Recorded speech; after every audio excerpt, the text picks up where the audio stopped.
Hey everybody, it's Irene here, and if you are new to me, welcome.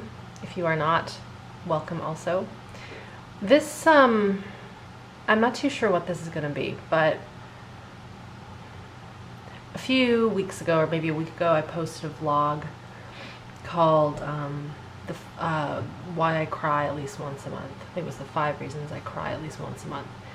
And I had another big cry the other day and the other day, so it's happening more than once a month, and there's just a lot of shit going on in the world. There always has been. And as I sit here in my beautiful home in Vancouver, I know that just next door there are children that are being abused verbally, emotionally, mentally. Bad things I hear, things that are so subtle, and it makes me sad. Just talking to a girlfriend yesterday about her nephew who is already on the road to ADD medication because of the strain and stress between the parents who are divorced and the custody bullshit that is, wherein the father who is abusive has to have custody in some way. Angers me. There's so many stories, and I've got questions. You know, so many questions that really have the same answer.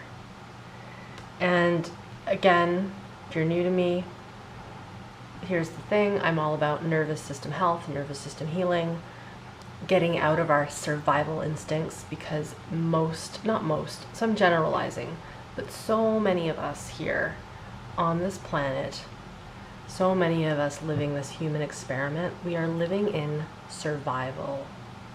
We're living in our survival instincts.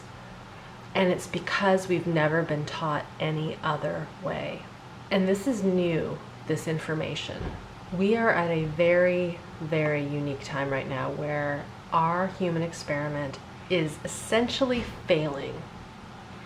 And we know this because we see chronic illness. I do. Mental illness, physical illness, chronic pain in the United States and in North America is especially bad due to all of the pain medications, pharmaceuticals, the obesity, the depression, the suicide, and now we are attacking each other.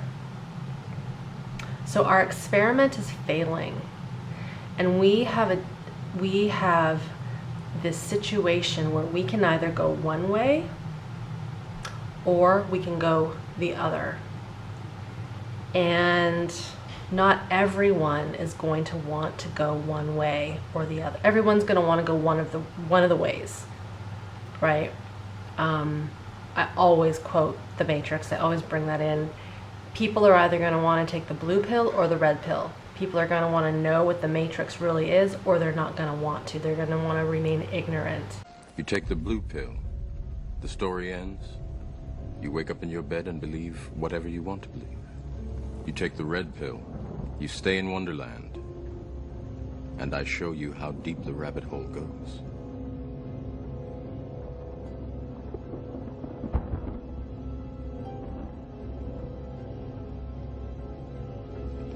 Remember, all I'm offering is the truth, nothing more.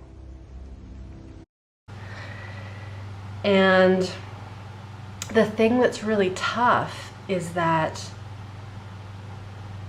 for many, they don't even realize they're in it, that they're in this soup of toxicity and chronic stress and abuse and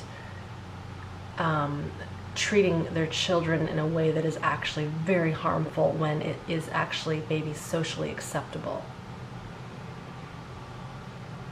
So I've got all these questions,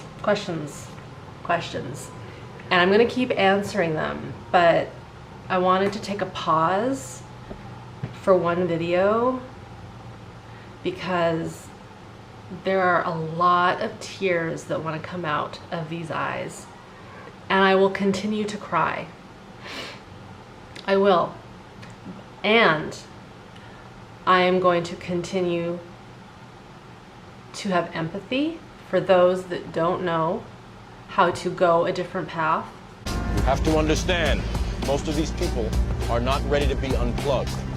And many of them are so inert, so hopelessly dependent on the system that they will fight to protect it. I'm going to continue to be angry.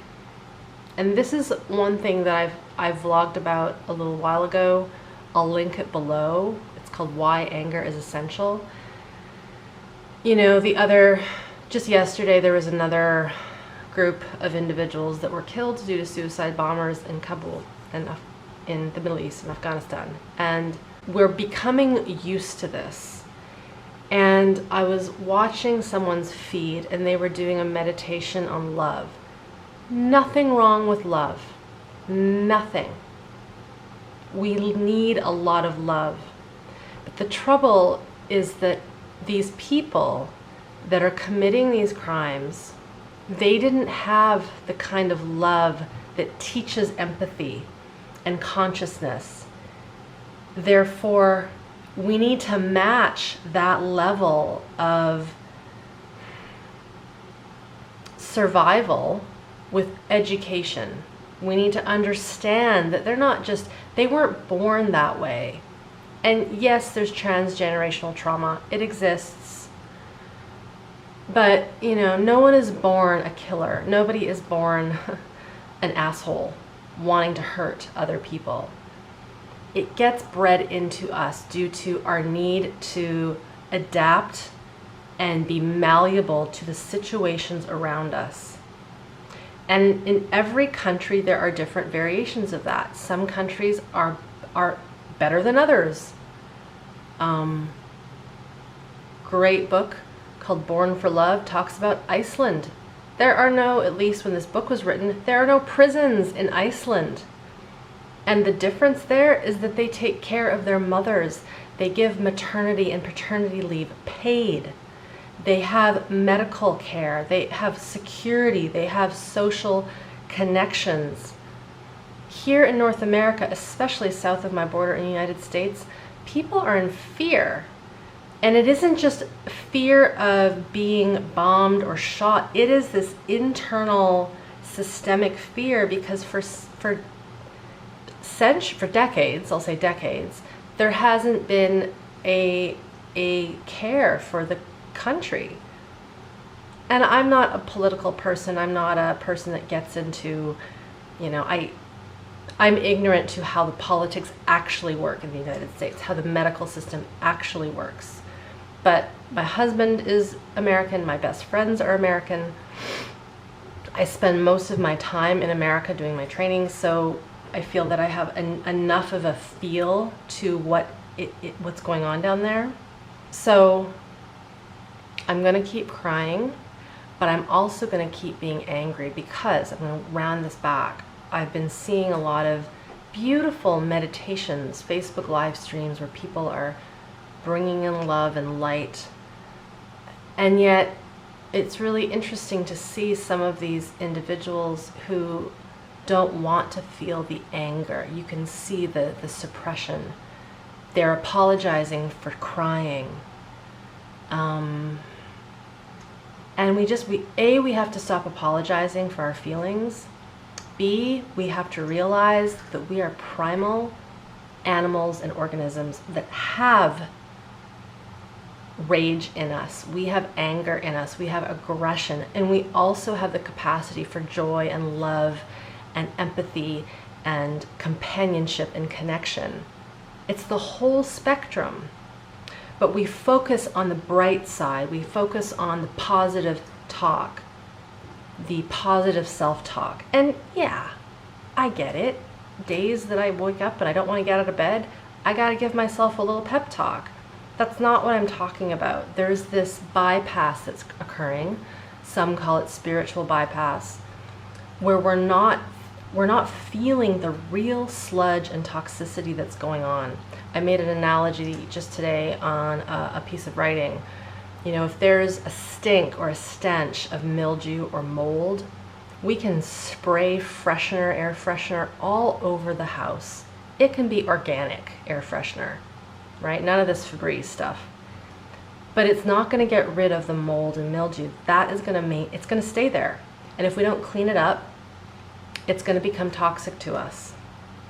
So I think if you need to have a gratitude practice, please do so. Have it. I am grateful every time I go pee. I am grateful for my kidneys working. Every time I go walking, grateful for my legs. I'm grateful for this beautiful home. I'm grateful for this glass of wine I'm sipping on, the kitty cat that just walked under my feet, my husband, my friends, my food, my parents, the fact that the ocean is just beside me. I have deep gratitude, but I don't use it as a mask. I don't use it as a way to not feel the hurt and the pain and the anger that has been suppressed in us humans for centuries. And when we suppress our anger and our fear and we don't look at it and feel it head on, the byproduct, the product is hate, it's rage, it's violence, it's fight, it's flee, it's shut down, it's depression, it's anxiety, it's chronic illness, it's mental illness, it's bipolar, it's schizophrenia. All these things that we suppress, all these emotions that are considered negative, they create a toxic soup in our body. It's the mildew, it's the mold. We can't just, you know, spray a little compassion and gratitude on the situation, get all still, and then walk away and think that we've done the work. That is not the work. So if you are new to me, you might be thinking this is a bit harsh. That's fine. I've been doing this long enough to know that when we don't deal with the deeper the stuff, the shit, it's going to come back and it's going to bite us in the ass. And it's biting us in the ass right now. The entire world is being bitten in the ass. Our environment got the hit first, right? We're sort of not even thinking about environmental problems right now because of all of the mass shootings and the bombs, right? Think about that. But it was the first wave. There were other waves, I understand that, I get it. But there's these waves that we pay attention to, but underlying all of that, we drive this planet. We drive it, right? We all know that if we were to be extinct, the planet Earth would regenerate. The animals would do what they have to do, right? Their brains aren't such that they're going to develop the kind of tech-heavy, industrial-heavy, agricultural-heavy systems that we've created. We're very unique animals as humans, and the experiment is failing.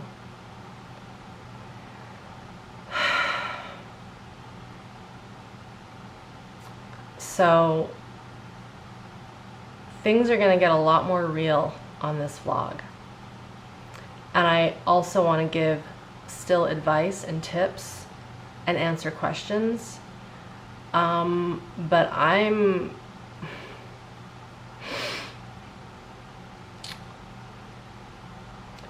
starting to feel my mortality. And I know that in my lifetime, I'm not going to see utopia. And that is not a negative comment. That's just realism, right? The generations that have been harmed, the kids that I hear every day next to me that I talked about at the beginning of this, they are going to struggle. I hope to hell they find good therapists when they get older. You know, I can't call social services on them because it isn't the type of abuse that warrants an intervention. So I just have to listen to it and pray and hope and have empathy. And whenever I connect to one of those little ones, I give them my full attention. And they never want to leave. They never want to leave myself and my husband when they come in contact with us. They want to stay next to us because they feel our safety. And it breaks my heart. So all we hope for is that they end up finding good therapy when they get older, because that's all they can really do, unless something really shifts in their dynamic. So I hope that if you are watching this, that you, at some point, if you haven't already, make a decision to do your work, to do the work that you need to do to clean up your relationships, to clean up your health.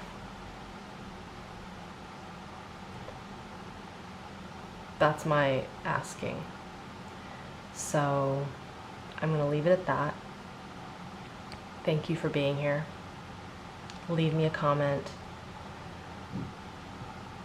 And I'm going to continue.